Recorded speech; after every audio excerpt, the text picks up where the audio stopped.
Shalom, apa kabar kita semua? Semoga kita tetap sehat dalam perlindungan Tuhan. Amin.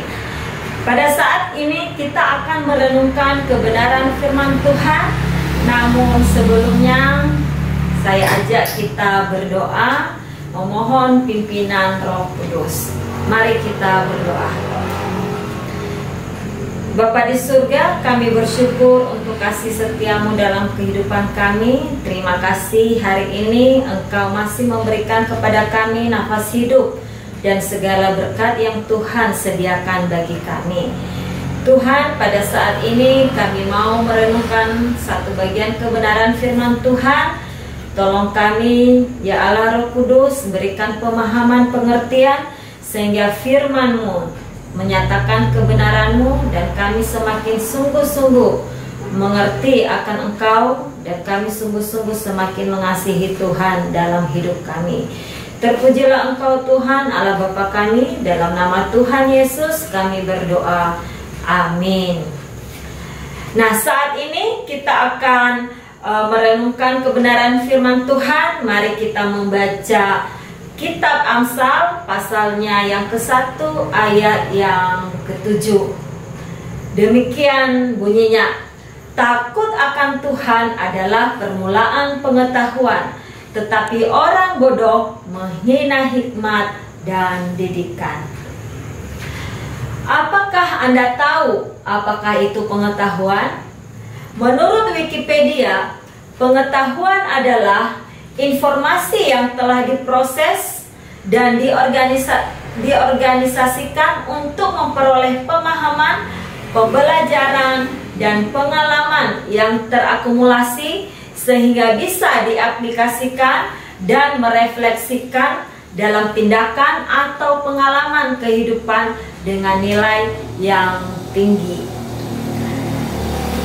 Menurut Noto Atmojo tahun 2007, pengetahuan adalah hasil tahu dari manusia, dan ini terjadi setelah orang melakukan penginderaan terhadap objek tertentu.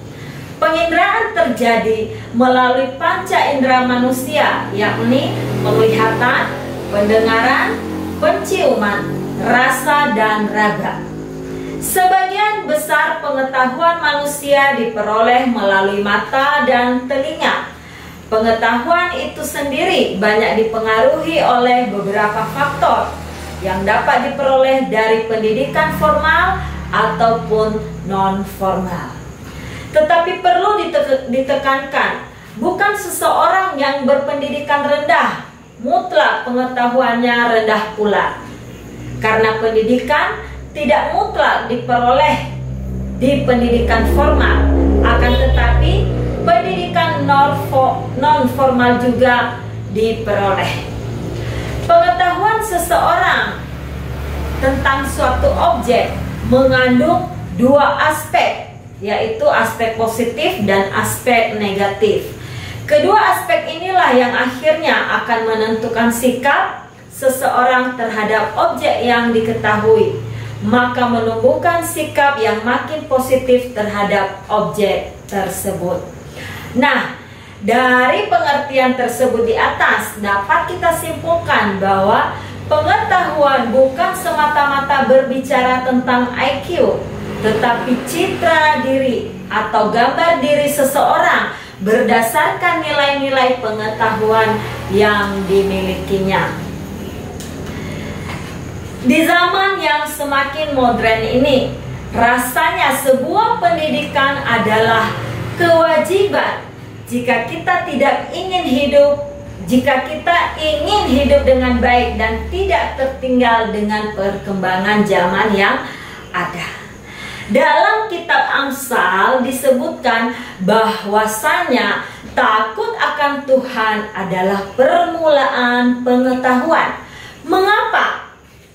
Karena Tuhan adalah pencipta hidup kita.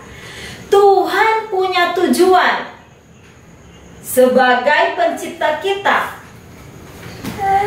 Sebab itu Tuhan memberikan ajaran yang baik yang menjadi panduan hidup kita untuk mencapai tujuan tersebut. Segala yang difirmankan oleh Tuhan merupakan teladan dan panutan yang benar. Di dalam Tuhan tidak ada kesalahan. Nah, kita juga dapat belajar dari kitab Ibrani pasal yang kelima ayat ke-14. Demikian firman Tuhan. Tetapi makanan keras adalah untuk orang-orang dewasa yang karena mempunyai panca indera yang terlatih untuk membedakan yang baik daripada yang jahat. Maksudnya di sini adalah bahwa orang yang memiliki kedewasaan rohani di dalam Tuhan memiliki kemampuan untuk membedakan yang baik dan yang jahat. Nah, untuk memperoleh hikmat dari Tuhan, tidak ada jalan lain selain harus memiliki persekutuan yang karib dengan Tuhan, melekat pada Tuhan, merenungkan dan melakukan firman Tuhan itu setiap hari.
Takut akan Tuhan dan hidup menjauh dari hadiratnya. Pengetahuan, pengertian, atau hikmat tidak diperoleh lewat kekayaan atau kecerdasan. Hikmat didapatkan dari takut akan Tuhan. Orang yang takut akan Tuhan adalah orang yang dipimpin oleh Tuhan. Setiap langkahnya yang diambil merupakan hasil tuntunan Tuhan, dan Tuhan tidak akan membiarkannya tersesat.